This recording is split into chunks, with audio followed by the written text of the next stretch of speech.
یہ جو درباروں پہ منت مانگی جاتی ہے، دھاگے باندھے جاتے ہیں، اور خاص طور پہ عورت درباروں پہ آتی ہے، آپ کے جو بڑے بڑے عرس ہو رہے ہوتے ہیں وہاں پہ عورتیں آتی ہیں، آپ خود دیکھتے ہیں، تو پہلے تو یہ کہ اس عورت کا قبرستان جانا بالکل ممنوع ہے، تو وہاں بھی تو ایک قبر ہی ہے نا، وہاں بھی تو مزار ہے، وہاں پہ آپ لوگ اس چیز کو کیوں نہیں ایڈریس کرتے اور کیوں نہیں روکتے؟ اور کیا پھر یہ جائز بھی ہے کہ منت مانگنا اور دھاگے باندھنا؟ دیکھیں، درباروں پر جانا، وہاں پر منتیں مانگنا یا دعا کرنا یا خواتین کا جانا، آپ نے یہ 3 سوال پوچھے، الگ الگ مسئلے ہیں۔ پہلی بات تو آپ مسئلہ توحید سمجھیں۔ توحید کا مطلب کیا ہے؟ اللہ تعالیٰ واجب الوجود، اللہ تعالیٰ ہی مستحق عبادت ہے، بالکل اللہ تعالیٰ کی صفات حقیقی میں کسی کو شریک نہ کرنا، یہ ہے توحید۔ ٹھیک ہے، اللہ تعالیٰ کی الوہیت میں، اللہ تعالیٰ کی صفات میں، اللہ تعالیٰ کی توحید میں کسی کو شریک کرنا، یہ ہے شرک۔ ٹھیک ہے، ٹھیک ہے، دربار پہ جانا، وہاں پہ دعا کرنا، وہاں پہ منت مانگنا، ایسی کئی حدیثیں، حضور نے خود بھی کہا کہ آپ قبرستان جایا کریں۔ بالکل پہلے میں روکا کرتا تھا، لیکن آپ قبرستان جایا کریں۔ دوسری بات، وہاں پہ دعا کرنا۔ جب آپ وہاں پہ دعا کرتے ہیں تو یہ بالکل شرعاً جائز ہے۔ امام شافعی کا فتویٰ ہے، ٹھیک ہے، ائمہ حدیث کا فتویٰ ہے، ٹھیک ہے، بڑے بڑے علماء جب ان کی زندگی میں مشکلات آتی تھی، امام شافعی بھی اس طرح نیک ہستیوں کی درگاہوں پر جاتے تھے، وہاں پر دعا کرتے تھے۔ دعا ہم نے اللہ ہی سے کرنی ہے، لیکن وہ ایک نیک جو ایک شخصیت ہوتی ہے، اس کی ایک صحبت کا اثر ہوتا ہے۔ وہاں پر دعا مانگیں، وہاں پہ نوافل پڑھیں، وہاں پہ مسجد ہوتی ہے، اللہ کو یاد کریں دل سے، تو آپ کی مرادیں قبول ہو جاتی ہیں۔ تو اس میں منت مانگنے میں، دعا کرنے میں، اس میں کوئی حرج نہیں ہے۔ کوئی حق نہیں، کہ آپ کہہ دیں، بعض اوقات کہہ دیتے ہیں کہ اللہ تعالیٰ جل جلالہ میری یہ بات پوری ہو تو میں دیکھ چلا دوں گا۔ کھاتے تو غریب ہی ہے نا، غریب ہی کھاتے ہیں، کسی کا گھر ہی بستا ہے، تو اس میں تو کوئی بری بات نہیں ہے۔ ٹھیک ہے، لیکن عورت کا آنا وہ جائز ہے؟ جو دربار شریف پہ عورتیں آتی ہیں، تو ان کا بہت بڑا صحن ہوتا ہے۔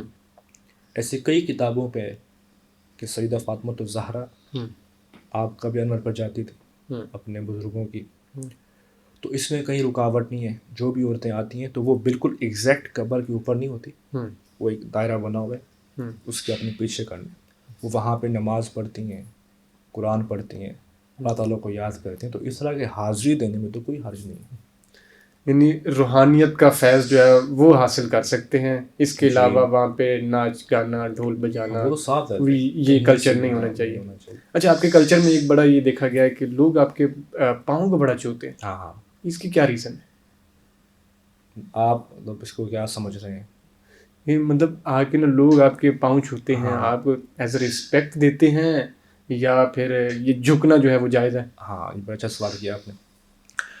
بعض اوقات ہمارے معاشرے میں کم علمی کی وجہ سے نا، تو بعض اوقات کوئی شخص اگر اپنے شیخ کو یا اپنے مرشد کو یا اپنے کسی امام کو یا عالم کو باادب طریقے سے ملے، ٹھیک ہے، تو کہتے ہیں تم شرک کر رہے ہو۔ یہ انتہائی لا علمی ہے۔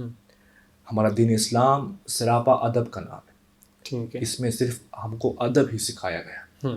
کسی ایک بزرگ کو ملنا، دیکھیں عبادت اور چیز ہے، ٹھیک ہے، اور کسی کا ادب کرنا، یہ لیفٹ اور رائٹ، زمین و آسمان کا فرق ہے۔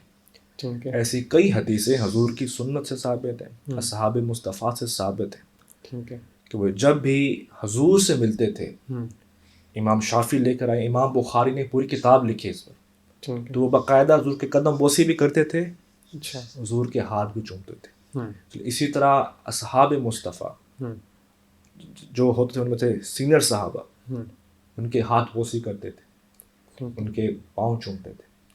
خود مولا علی شیر خدا بھی جو ہیں، ان سے بھی کئی روایتیں کہ جو بھی لوگ عرب کے دور دور سے آتے تھے، وہ مولا علی کو دیکھتے تھے یا فاروق اعظم کو دیکھتے تھے، تو باقاعدہ ان کے ہاتھ چومتے تھے اور رسپیکٹ کی خاطر ان کو جھک کے ملتے تھے۔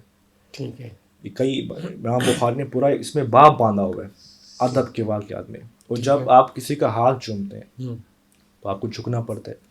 اسی طرح آپ اپنی والدہ کو ملتے ہیں، بالکل، ان کے قدم چومتے ہیں بالکل، یا ان کے ہاتھ چومتے ہیں، بالکل، تو یہ کیا کر رہے ہیں؟ آپ ان کا ادب کر رہے ہیں۔ ادب کر رہے ہیں، ادب یہ تو ہمارے دین اسلام میں انتہائی سختی سے منع کیا ہے کہ آپ ادب کے بغیر پیش نہ آئیں۔ بالکل، میں آپ کو ایک واقعہ سناؤں کہ اسلام حضور نے بچوں کا بھی ہمیں ادب سکھایا، بڑوں کا بھی ادب سکھایا. حضور کس طرح لوگوں کو ادب رسپیکٹ دیتے تھے.